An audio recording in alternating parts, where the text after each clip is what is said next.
Untuk hari ini kuliah yang ketiga fokus kepada tajuk perbuatan Islam. Alhamdulillah. Tuan-tuan dan puan yang dirahmati Allah. Kenapa tajuk ini sangat penting? Perlu kita ketahui, perlu secara asasnya, setidak-tidaknya kita tahulah secara asas apa yang disebut tentang perbuatan Islam. Alhamdulillah, pada kuliah yang pertama saya akan menerangkan secara terperinci maksud tentang perbuatan Islam, ciri-ciri apa itu perbuatan Islam yang boleh kita sebut inilah perbuatan Islam. Yang kedua, kuliah yang kedua, kita telah menyebut ciri-ciri rawatan yang bertentangan dengan syarak, yang bukan lagi kita boleh sebut sebagai rawatan Islam. InsyaAllah hari ini kita ambil lagi lebih dalam. Ya, kita akan tengok, sebab sekiranya kita sakit, kita akan usaha atau ikhtiar untuk mencari kesembuhan. Kita akan sedaya upaya, walaupun terpaksa keluarkan belanja yang besar, akan usaha sampai berjayalah untuk mencari kesembuhan. Bila kita dah cuba secara medikal, hospital, tak menemui jalan kesembuhan, maka kita akan ikhtiar secara alternatif lah, cara yang lain. Sebab itu rawatan Islam tidak dipanggil alternatif, bukan pengganti. Dia bukan pengganti kepada rawatan hospital, tetapi ia dipanggil complementary, iaitu pelengkap kepada rawatan hospital. Jangan tinggalkan rawatan hospital, kita lengkapkan dia dengan rawatan Islam. Sebab rawatan di hospital juga ia salah satu daripada cabang rawatan Islam, selagi ia tidak melanggar syarak. Pembedahan, ubat-ubatan yang halal, semua itu adalah yang dibenarkan oleh syarak. Jadi sangat penting untuk kita ketahui supaya kita tidak silap dalam memilih kaedah atau perawat yang kita ingin berjumpa untuk mencari kesembuhan. Sebab kita dah tengok terlalu banyak, saya dah sebut banyak kali, di negara kita dah terlalu ramai, terlalu banyak yang menjalankan aktiviti rawatan ini. Yang dipanggil rawatan Islam, mengubat cara Islam, inilah rawatan ruqyah. Diorang tak panggil dah bomoh, diorang tak panggil dah dukun. Semua dah dijenamakan sebagai rawatan Islam. Semua telah dijenamakan dengan ruqyah syariah. Sekarang kita nak tahu sama ianya betul atau tidak, ia mengikut syarat-syaratnya atau tidak, ia mengikut garis panduan atau tidak. Jadi daripada kuliah yang pertama kita dah jelaskan ini ciri-ciri. Untuk ulang kaji, untuk peringatan semula, kita tengok secara ringkas. Ciri-ciri rawatan Islam itu terdiri pada 5 perkara. Yang pertama, ia mesti berlandaskan Al-Quran dan Sunnah. Tidak boleh lari daripada Al-Quran dan Sunnah. Sebab ada sebut perkataan Islam dekat Nabi. Kalau dia bukan perbuatan Islam, Ayurveda ke, dia tak sebut mengikut Quran dan Sunnah. Dia mengikutlah cara perbuatan kitab dia. Kalau kita secara Islam mesti mengetahui daripada sudut Al-Quran dan Sunnah. Itu yang pertama. Yang kedua, tajribah daripada ulama, iaitu pengalaman atau uji kaji yang telah dibuat oleh ulama dan terbukti ianya berkesan. Selagi mana ia tidak melanggar daripada Al-Quran dan Sunnah. Kalaulah kajian itu telah dibuat dan berkesan oleh ulama tetapi melanggar daripada sudut hukum Al-Quran dan Sunnah, maka kita tolak. Dia mesti yang pertama mengikut Quran dan Sunnah. Yang kedua, tajribah daripada ulama, pengalaman daripada ulama selagi mengikut Al-Quran dan Sunnah. Yang ketiga, matlamat tidak menghalalkan cara. Al-ghayah la tubarriru wasilah. Matlamat kita nak mencari kesimpulan tapi cara kita salah. Jumpa bomo kaedah yang digunakan, merapu-rapu, menggunakan perkara-perkara khurafat. Nanti kita bagi contoh. Hari ini saya buat contoh yang akan menarik. Bagaimana satu jampi yang digunakan oleh seorang dukun, bomo, untuk memikat seorang wanita sehingga boleh jadi satu sihir terikut lagi. Nanti kita kongsikan apa jampi itu tadi. Bagaimana kita katakan itu salah dan kita termasuk satu perkara yang syirik kepada Allah. Okey, matlamat tidak menghalalkan cara. Orang sekarang dah tak fikir dah, yang penting sembuh. Asal sembuh, dengar jumpa orang tu boleh sembuh, pergi. Kita tengok pergi orang tu ramai je orang dia. Pergi sembuh je, dia ada kelebihan katanya. Tapi tak solat pun. Solat tengah-tengah. Tak jumpa muka kat masjid pun kadang-kadang. Isap rokok lagi, lakukan perkara-perkara lama. Tapi perawatan sembuh. Orang kata kelebihan. Hati-hati. Matlamat tidak menghalalkan cara kita. Ada orang terpaksa jumpa Sami siang untuk cari kesembuhan. Bila jumpa ustaz tak sembuh, dan jumpa dengan para alim ulama tak sembuh, akhirnya jumpa dengan Tok Sami sembuh. Ia juga terkeluar daripada kaedah perawatan Islam. Tak boleh. Jangan pergi. Sebab ia terkait dengan akidah. Perbuatan Islam ini sangat terkait dengan akidah. Saya dah sebut dah dalam kitab yang dikarang oleh Az-Zahabi, Al-Kabair, 70 dosa-dosa besar. Dosa besar yang pertama syirik kepada Allah. Dosa besar yang kedua adalah perkara-perkara yang berkaitan dengan sihir. Tersalah jumpa orang, tersalah pilih rawatan, secara otomatik kita sendiri yang telah melakukan sihir. Kita sendiri buat. Hati-hati. Elok-elok tak ada gangguan jin, tak ada gangguan makhluk halus, disebabkan tersalah pilih rawatan, tersalah jumpa orang, akhirnya kita sendiri telah melakukan sihir untuk diri kita sendiri. Malah kadang-kadang terlibat ahli keluarga yang lain. Dia boleh memberikan kesan kepada sudut akidah. Yang keempat, halal dan haram tidak boleh bercampur.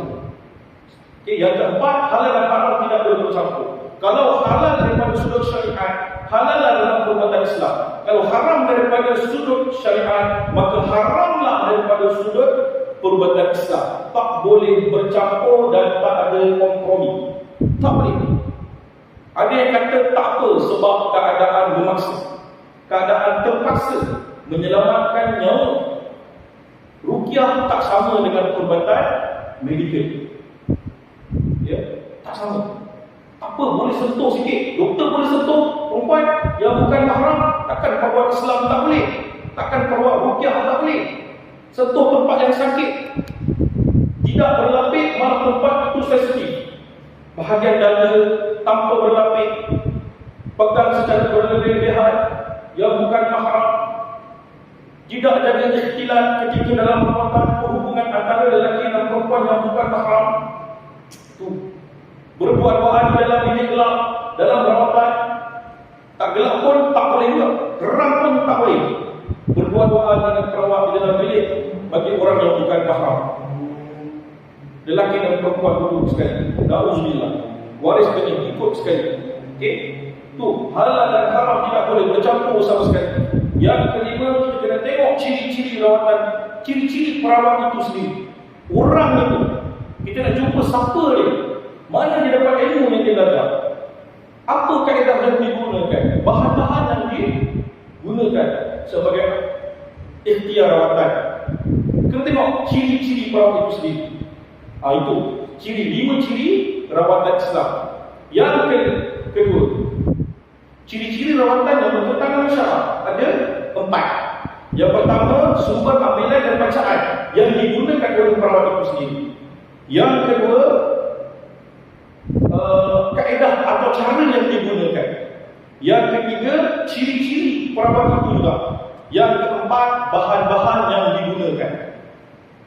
Kalau saya dah mereka, saya dah terangkan secara terperinci apa sumber bacaan yang salah. Contoh, jampi serapah, penggunaan ayat-ayat Al-Quran yang salah, diterbalikkan ayat-ayat Al-Quran. Dia menggunakan ayat Al-Quran ini sebagai bahan untuk dagangan, tunggangan, menjampi pada ayat dan jual secara besar-besaran, jual secara mahal. Ayat itu beli RM2, bila dirugikan dari RM30, itu salah cara guna. Itu bukan lagi rawatan Islam. Itu mempergunakan nama Islam. Menggunakan cas yang tinggi dan sebagainya, asal nama ada ruqyah, digunakan cas yang terlalu tinggi. Itu contoh sumber ambilan dan bacaan. Yang kedua, kaedah yang digunakan. Bersentuhan tak dengan pesakit, Adakah menggunakan jurus ini juga bukan daripada kaedah rawatan Islam. Daripada jauh dia buat stop, potong, tarik, menggunakan jurus macam mana yang telah diharapkan dan fatwa ditulis tentang satu pertubuhan yang menggunakan kaedah jurus. Ia adalah pertentangan. Kita tengok kaedah ni kadang pelik-pelik, mengarut kadang-kadang takut-takut boleh jadi bahan tertawa oleh orang luar. Banyak yang berlaku. Kita tengok dekat Facebook, banyak. Jadi kadang-kadang orang tengok digelakkan kaedah rawatan ni. So hati-hati. Okay. Yang seterusnya ciri-ciri perawat itu. Okay. Nanti kita lebih lagi. Kadang-kadang dia tak solat pun. Pakai seluar pendek dia, perawat tu. Sambil merawat sambil isap rokok. Kena hati-hati. Okay. Yang seterusnya terakhir, bahan-bahan yang digunakan. Kadang-kadang bahan-bahan yang digunakan itu bahan-bahan yang haram daripada sudut syariatnya, daripada sudut hukumnya. Najis, bahan-bahan pemujaan, ya, kemenyan, digunakan colo, itu semua bertentangan dengan syarak. Kita sebenarnya sebagai orang awam pun boleh tengok dah, bahan-bahan itu macam pelik. So bila nampak pelik, tinggalkan. Nampak ragu, jangan tunggu lagi, sila tinggalkan satu waktu. Hati-hati, benda ini sangat terkait dengan akidah. Bukan sahaja akidah boleh terjejas, malah boleh menjejaskan fizikal kita. Kes serobol, kes ditipu beratus ribu ringgit, beribu-ribu ringgit habis, perceraian suami isteri berlaku.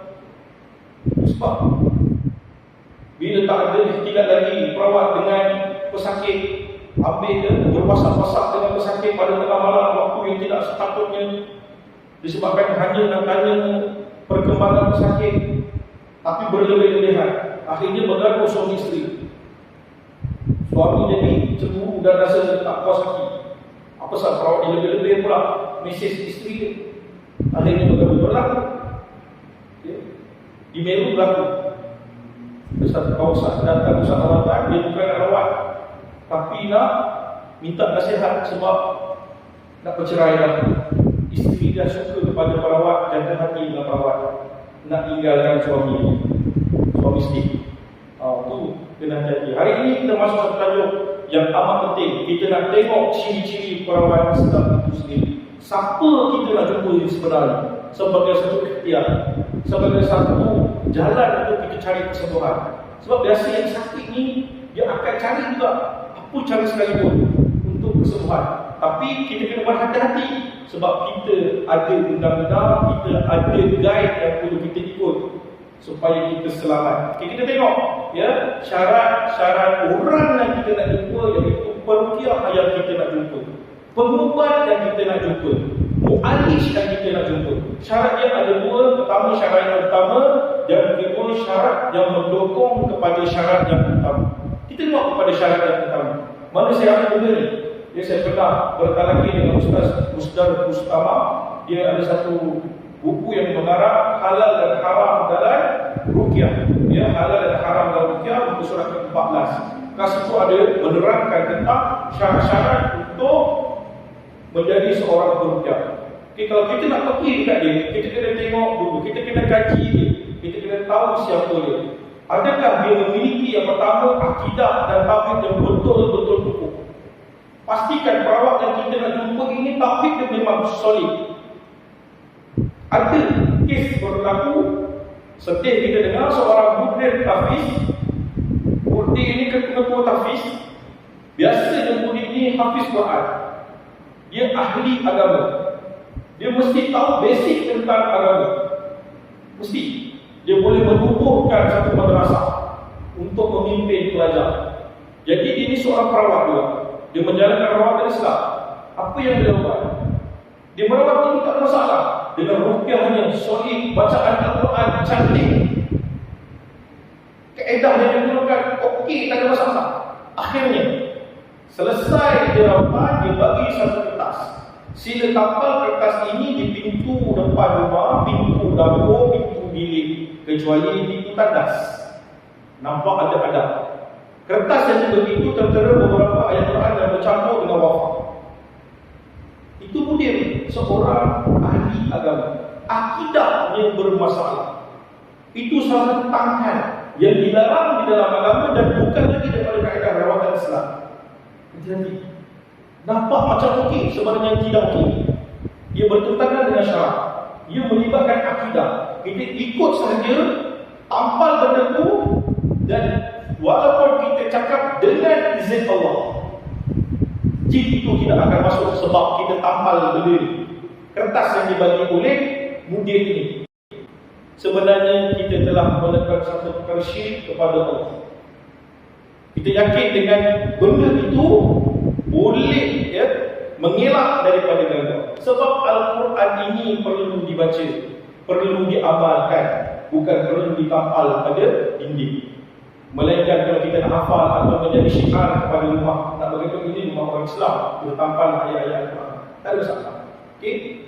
Tu contoh yang pernah berlaku. Walaupun dia seorang background agama yang cukup kuat, tetapi bab akidah kadang-kadang masih juga. Kena perhatikan. Kita nak jumpa dia, kita tengok akidah dia. Solid ke tak solid? Dia hati-hati, dia tanya sikit, cari sikit latar belakang dia. Yang kedua, orang ini mestilah memiliki ilmu yang syar'i. Dia tahu tentang hukum-hukum di dalam Islam. Dapat basic pun tak apa, sekurang-kurangnya dia tahu lah. Ini haram, ini halal, ini boleh, ini tak boleh.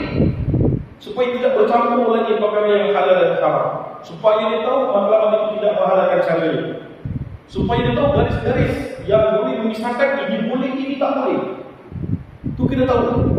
Kadang dia main ikut saja, main boleh saja. Tak apa, ambil idea sikit untuk kita buat sebagai bahan rawatan. Tak apa, jambi ini boleh, jambi ini tak ada masalah. Menggunakan kadang-kadang bahan-bahan bernajis untuk perubatan berlaku di Indonesia. Dia kata tak apa, dibolehkan, mengikut syarat. Bukti tak ada, mana dalilnya? Nabi sebut dalam hadis riwayat Bukhari, ya, tiada kesembuhan dengan perkara yang haram. Tak dapat kesembuhan. Hadis sahih daripada riwayat Bukhari. Saya dah sebut dah sebelum ini. Gunakannya benda yang haram dalam syariat yang tidak akan mendatangkan kesembuhan. Bukan saya sebut.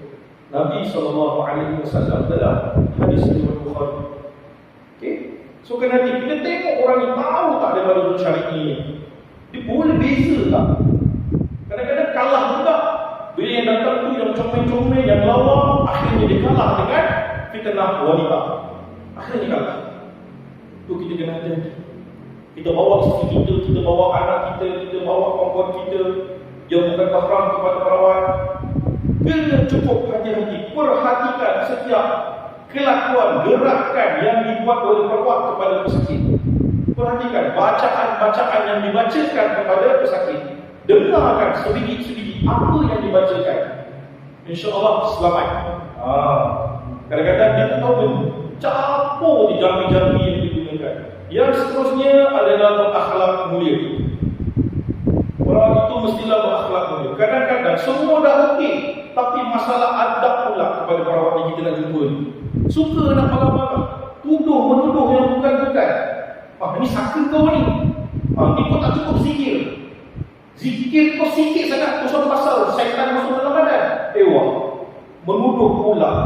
Kita dah sakit, dituduh lagi, kecil hati tu sakit. Jauh dengan agama. Ini berlaku. Ya, seorang datang berjumpa dengan kita daripada masjid Siti Alam. Lepas saya kuliah, keluar pintu masjid, datang. Ustaz, kawan saya pergi jumpa padri. Sebab apa? Ada hari tu dia sakit, dia jumpa perawat marah-marah dia. Maki dia. Merendah-rendahkan dia. Tuduh dia tak zikir, tuduh dia tak solat. Akhirnya dia kecewa. Dia keluar daripada agama Islam, dia pergi ke gereja, minta bantuan gereja. Ini masalah attitude perawat. Kita kena tengok, kadang-kadang yang datang di depan kita dia bukan orang biasa-biasa. Ustaz, penceramah, orang ahli akademi. Bila dia ada masalah, kadang-kadang dia perlu sokongan. Dia perlu tempat untuk dia berluah. Jenis perawat pula tak sabar, nak marah nanti kerja ni. Kes berlaku, ya, salah satu kes berlaku, ini orang ahli masjid tak tinggal solat jemaah 5 waktu.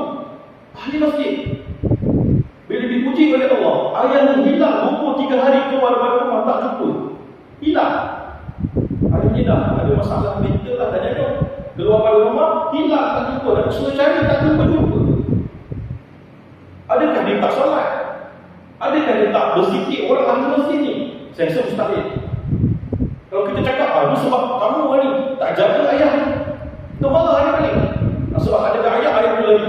Ada kes berlaku kamu, mesti ada perkara yang berlaku menyebabkan ayah tu lagi. Allahu Akbar.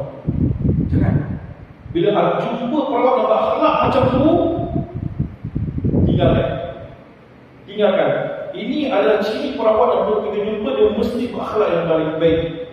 Apa yang nasihat dia beri adalah nasihat yang baik. Dia mengajak kepada agama. Ciri yang keempat adalah dakwah. Dia nak sampaikan dakwah dalam perawatan itu sendiri. Ya, kadang-kadang dalam keadaan macam itu, inilah ruang yang paling besar untuk kita masuk menyampaikan dakwah, sampaikan agama. Ajak dia terus dekatkan diri dengan Allah. Bagi dia kata semangat untuk terus dekatkan diri dengan Allah, untuk terus berikhtiar dan usaha. Bukan dengan merendah-rendahkan dia, bukan dengan menjauhkan lagi dia dengan agama. Kadang-kadang ada perawat bagi amalan-amalan yang merepek-repek, membebankan pesakit.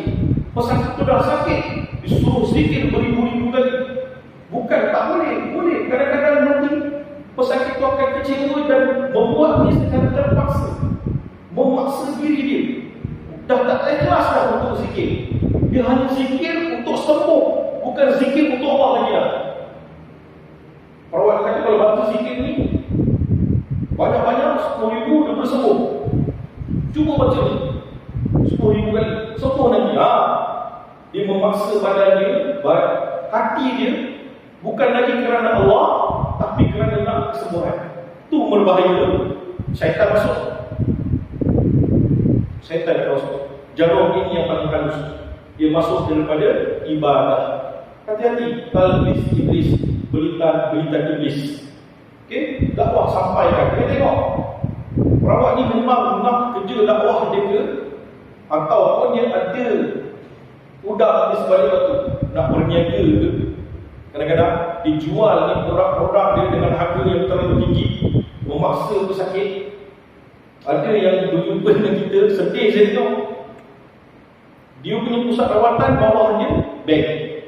Cantik lah, dia buat seperti atas pusat rawatan, bawah bank. Lepas habis rawatan, kalau tak cukup duit, boleh cucuk duit kat bawah. Lepas habis rawatan, yakin ini bahan-bahan yang perlu dibeli, ya, sekali kena dekat 400-500 ringgit. Kita bawa dalam 20-30 ringgit. Sekali kena cas 400. Cakap dalam rumah, kita tak cukup duit ni, tak apa, dengan dekat bawah. Nampak?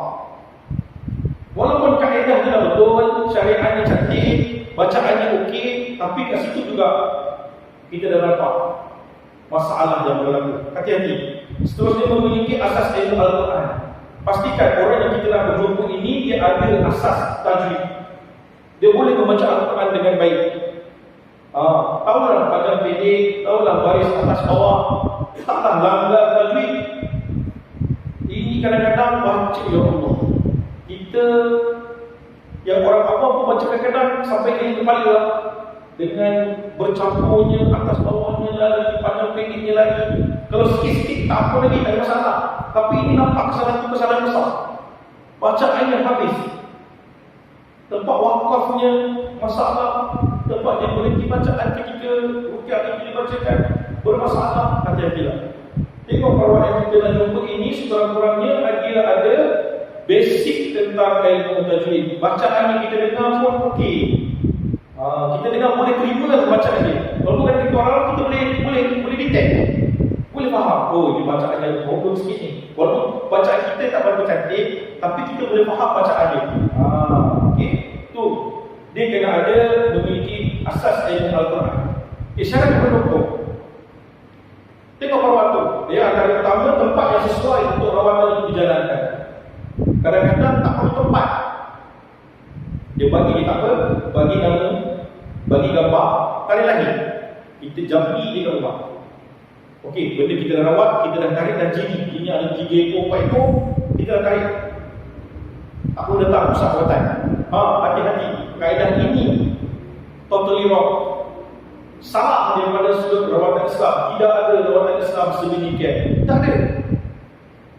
Ya, jangan sesekali sewenang-wenang kita bagi gambar kita, gambar anak-anak kita, gambar isteri kita kepada perawat. Sewenang-wenang kita nak bagi. Bagi pula nama ibu sekali. Bagi tanda lahir sekali. Boleh. Cara ini bukan kaedah rawatan Islam. Pakai WhatsApp saja. Dan tu kat bawah disediakan nombor akaun. Sila transfer. Hati-hati. Itu bukan lagi kaedah rawatan yang mengikut syarak. Ya, tempat yang sesuai untuk perawatan. Tak ada gambar-gambar. Ada satu pusat waktu penuh dengan gambar. Gambar ulama katanya. Gambar para-para wali Allah diletakkan di dinding. Kat situ rawatan dijalankan. Sedangkan Nabi menyarankan kita jangan ada gambar di rumah. Itu sunnah. Bila penuh gambar Allah bertentangan dengan sunnah yang Nabi ajarkan kepada kita, turunkan gambar. Sebab itu antara pesan Syekh Abdullah Samad Al-Mani di salah seorang ulama tentang ruqyah ini, jangan ada gambar pada pusat rawatan ini. Turunkan gambar nak dapatkan izzah keberkatan daripada Allah Subhanahu wa taala. Baru turun rahmat daripada Allah. Malaikat rahmat nak masuk rumah yang penuh dengan gambar-gambar. Okey, hati-hati. Okey, tengok tempat kita nak pergi ini sesuai tak untuk rawatan di jalan. Itu yang pertama. Yang kedua, antara syaratnya, pastikan perawat yang kita nak jumpa itu dah bernikah. Ini yang sebut Ustaz Haruddin, yang sebut Dr. Amran Kasimin, yang sebut Syekh Abu Bakar Al-Mahami. Antara syaratnya, sebaik-baiknya perawat ini yang kita nak jumpa mesti dah bernikah. Sebab dia terdedah dengan banyak fitnah, banyak ujian dia. So, jadi bila tak bernikah, dia lebih beratlah ujian dia. Hati-hati. Ya, hati-hati kita pastikan kita ikut nasihat ulama, carilah perawat yang dah bernikah.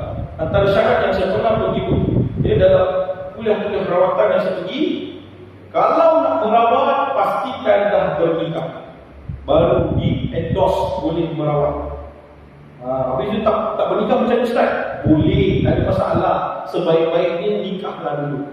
Ada kelebihan orang yang dah bernikah. Okay. Diselamat sikit daripada fitnah. Tu.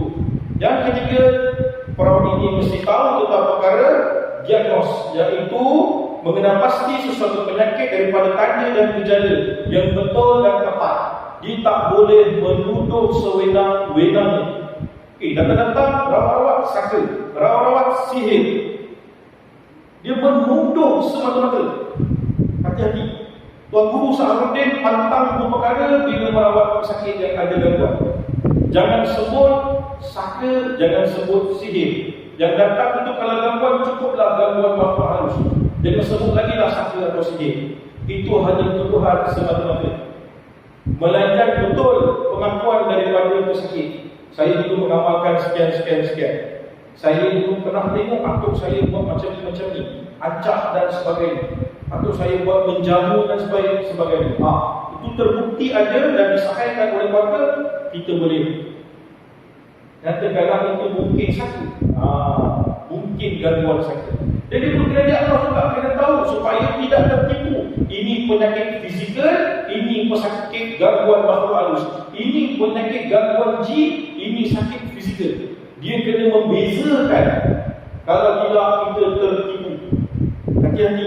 Kadang-kadang yang datang pusat rawatan tu dia tak ada masalah gangguan jin pun, tak ada. Cuma ada masalah dari sudut psikologi. Mungkin dia ada skizofrenia, mungkin dia ada bipolar, mungkin dia stres, mungkin dia depression. Dia jadi masalah mental. Kita kena tahu masalah itu daripada sudut psikologi. Barulah kita tahu cara nak mengatasi. Jangan sewenang-wenangnya tanpa diagnos, tanpa kita tahu simptom, kita menuduh bukan-bukan kepada pesakit. Ini jin berlaku di rawat seorang ibu. Dia tumbang sebab darah terlalu tinggi, pecah pembuluh darah di kepala. Diberhentikan makan ubat darah tinggi. Dia jumpa perawat ni kata, ini bukan penyakit darah tinggi. ini penyakit sihir. Ya, makcik dah kena sihir ni. Tak pun dah bawa darah tinggi ni. Berhenti. Dia hentikan makan obat darah tinggi. Akhirnya dalam tempoh 2 minggu, makcik ini kumbang. Tekanan darah dia dah terlalu tinggi. Akhirnya kena bukan minor tapi major stroke. Tinggal mata dia boleh gerak.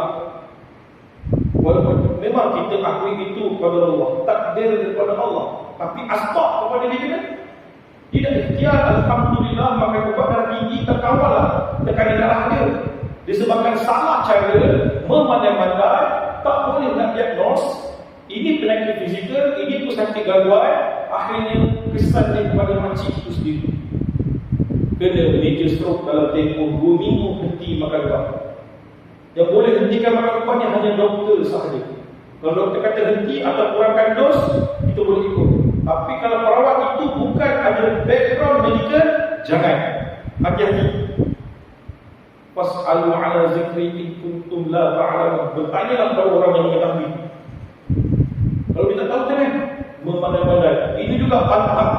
Ya, Syekh Abu Bakar Muhammad Al-Ma'ani disebut dalam kitab Ruqyah Syar'iyyah dia. Kita sebagai perawatan Islam ini, perawat ruqyah ini, jangan semena-mena campur tangan urusan medical doktor. Tak boleh. Kalau doktor kata ini dah tinggi lah, jangan sampai tersebut itu sihir. Kita bantu lengkapkan dengan ruqyah syar'iyyah. Kita bantu dia dengan jampi-jampi daripada Al-Quran. InsyaAllah memberi kesan. Contoh banyak pesakit daripada psikologi yang confirm doktor kata, pakar kata dia ada skizofrenia, halusinasi. Dia ada masalah dengan bipolar, dia suka mudah emosi dia bertukar-tukar. Kejap dia marah, kejap tukang sedih, kejap dia mudah bertukar emosi dia. Ada masalah dengan mental dia. So kita lengkapkan dengan Al-Quran, bacaan Al-Quran, rawatan-rawatan daripada ruqyah. Biasanya setahun kena makan ubat. Setakat yang pernah kita jumpa, alhamdulillah hanya 6 bulan je ubat itu dimakan. Doktor hentikan sebab doktor sahkan dia sembuh dengan izin Allah. Membantu kita lengkapkan dia dengan ruqyah syar'iyyah, jampi-jampi daripada Al-Quran. Yang seterusnya, memahami asas ilmu berkaitan dengan psikologi. Dia tahu. Perawat ini mesti tahu berkaitan masalah psikologi. Sebab supaya kita tidak tertipu sama ada ini penyakit fizikal atau ini sakit berkaitan makhluk halus. Kadang-kadang banyak perawat dia tersilap. Ya, hati-hati. Ustaz.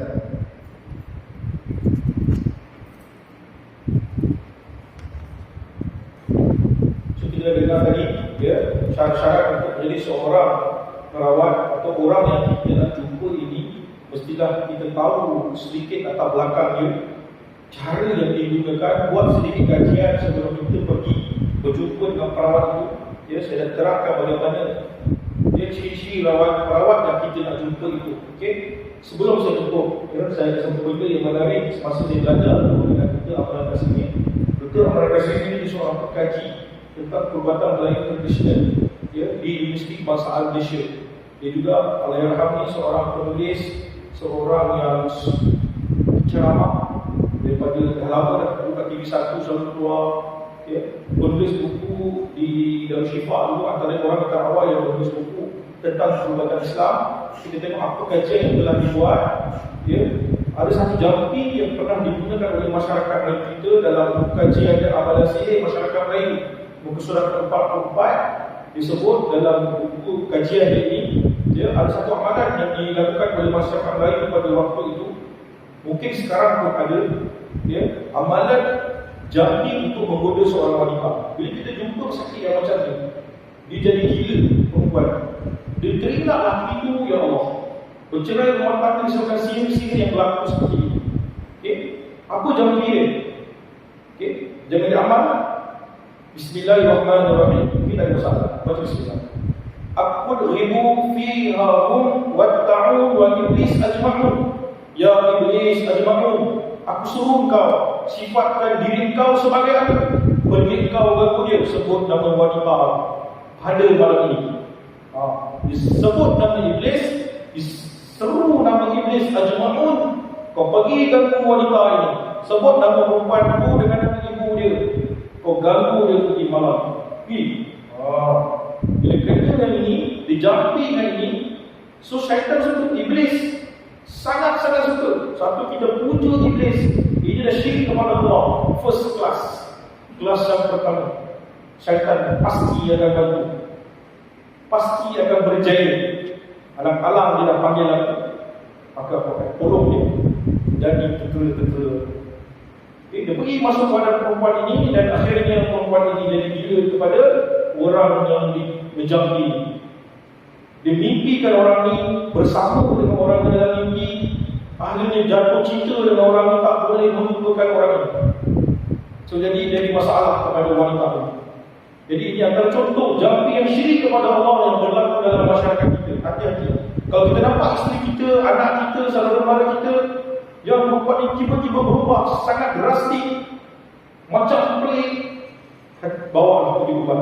Jangan dibiarkan, sangat berbahaya. Ada kes yang kita dah jumpa, seorang ustazah diceraikan dengan talak 3. Bila diceraikan dengan talak 3, suami ini jadi gila talak. Bila dia talak, dia jumpa bohong bagi satu minyak. Perlu dicarikan kepada bekas isterinya. Bila dicarikan pada tangan dan sentuh isteri dia, isterinya jadi gila kepada bekas suami. Dia tengok muka suami ni bila datang nak berjumpa dengan anak, macam nak peluk suaminya. Tak boleh lupa tengok pinggan nampak muka suami, nak makan nampak suami, nak solat nampak bekas suami dia. Akhirnya separuh gila dengan suami.